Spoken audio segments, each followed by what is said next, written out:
자, 가변성과 관련해서 얘가 시험 문제에 종종 나왔는데 또 나올 것 같아서 이야기 하나 해줄게요. 우리 자원 중에 오일 샌드라는 게 있어요. 글자를 그렇게 풀면 돼요. 우리나라에서 나오는 건 아닌데 기름하고 모래하고 엉켜 붙어 있는 자원이 있어요. 물질이 있어요. 자, 그래서 오일하고 기름하고 분류만 해내면 석유가 되는 거예요. 오케이? 자, 그런데 대략 얘 같은 경우에는 석유 1배럴을 얻기 위해서 대략 30불 정도 비용이 들어간대요. 나누는데, 떼어내는데. 오케이? 자, 그래서 국제 유가가 일반적인 기름값이 30달러가 쌀 때는 얘는 이용을 안 해요. 그냥 다른 나라에서 석유 사오면 되니까. 그러겠죠? 그런데 작년처럼 국제 유가가 막 100달러, 120달러, 150달러까지 올라가면 얘를 이용할 수가 있게 되는 거죠. 30달러를 들여서 석유를 얻으면 이득이 남잖아요. 그래서 오일 샌드 같은 건 국제 유가에 따라서 경제적 의미의 자원이 됐다가 기술적 의미의 자원이 됐다가 이렇게 바뀐다는 거. 대표적인 자원이니까 이름 정도만 기억해 주세요. 오일 샌드. 네, 이렇게 하면 자원의 세 가지 성격, 유한성, 현재성, 가변성 했어요. 자, 그래서 밑에까지 정리.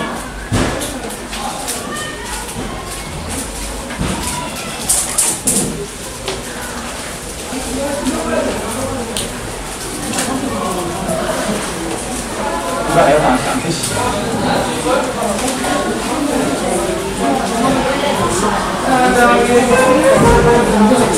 두 개 다.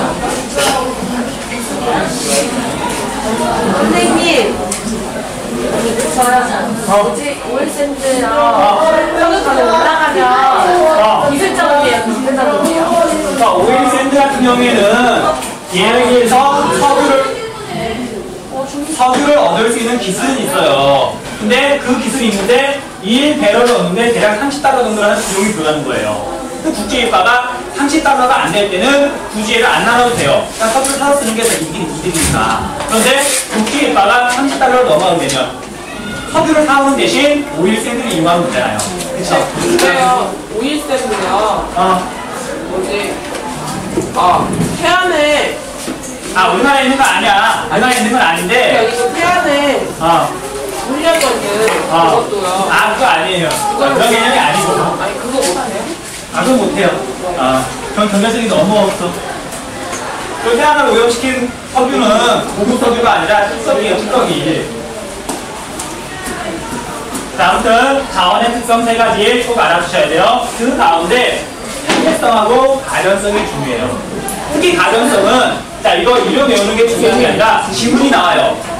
예를 아까 말했던 것처럼 우라늄하고 관련해서 100년 전에는 뭐 이런 성격이었는데 오늘날에는 뭐 원자력 발전을 하더라. 그와 똑같은 유사한 그런 항목을 고르시오. 그런 식의 문제가 나오기 때문에 얘가 어떻게 이동했는지 그릴 줄 알아야 돼요. 근데 뭐 감이 생기면 어려운 건 아니니까. 그래서 자연과 기술적 의미의 자원과 경제적 의미의 자원이라는 거 이것만 파악하고 있으면 돼요.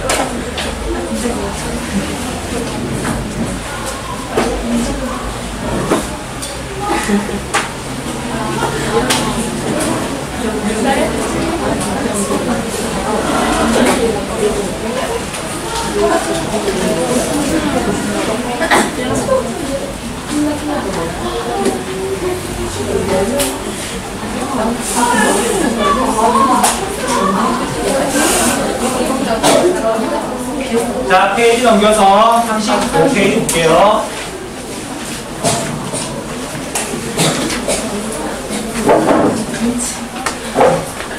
자, 이제 35페이지를 보면은, 자, 지금까지는 자원에 대한 일반적인 얘기를 했다면, 우리나라에 있는 자원에 대해서 이야기를 할 거예요.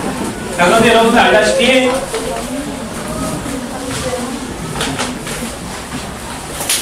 알다시피 우리나라는 자원 자체가 거의 없잖아요. 자, 그래서 자원 중에서도 특히 문제점에 대해서 이야기를 할 거예요. 우리나라의 자원 문제. 자, 물론 문제를 살펴본 다음에는 대책도 한번 알아볼 거예요. 그래서 같이 연결해서 공부할 것.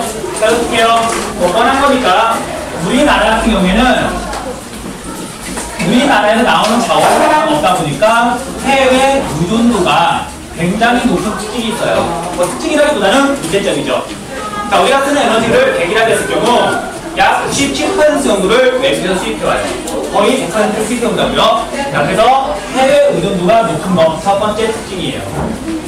다음 두 번째, 자, 자원이 거의 없는 나라에도 불구하고 자원 소비량이 해마다 빠르게 늘어나고 있어요. 이것도 특징이자 문제점이에요.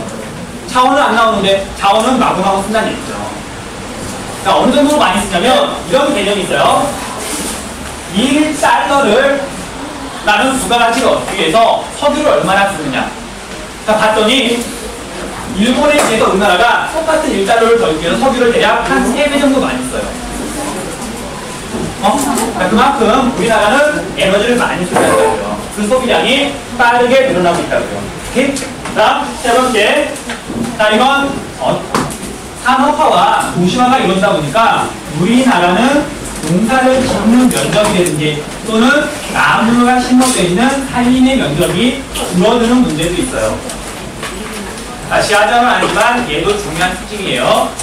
자, 그래서 농경지가 줄어드는 것과 연결해서 이런 말이 나와요. 우리나라는 식량 자급률이 높다, 낮다. 식량 자급률이. 자, 우리가 먹는 것 가운데 우리 땅에서 나오는 게 많다, 적다. 자, 우리 시장 가면, 슈퍼마켓 가면 다 중국산이잖아요. 그렇잖아. 그래서 우리나라는 식량 자급률이 굉장히 낮은 나라예요. 자, 우리가 먹는 것 가운데 대략 24에서 25% 정도만 우리 땅에서 나오는 거고 대부분 수입하는 거예요. 근데 슈퍼 가면 거의 다 뭐지? 다 수입산이잖아. 아니, 고구마나 이런 거. 그러니까 극히 일부분만. 우리가 고구마 많이 먹는 거 아니잖아. 빵! 그다음 옥수수, 국물 사료. 대부분의 식량들은 대부분 수입한단 말이에요. 그렇잖아. 아니, 잘 썩는 거, 채소 같은 거 우리 거 먹지만 대부분 수입이에요. 그마저도 자, 누군가 물어봐요. 우리나라는 쌀은 자급하지 않아요? 맞아요? 쌀을 포함해서 이만큼이에요. 쌀을 빼면 10%도 안 돼요. 쌀을 빼면 10%도 안 된다고. 자, 그런데 지금 당장은 이게 별 문제가 안 되는데 식량이라는 건 어떤 특징이냐면 조금만 양이 모자라도 큰 문제가 생겨요. 그치?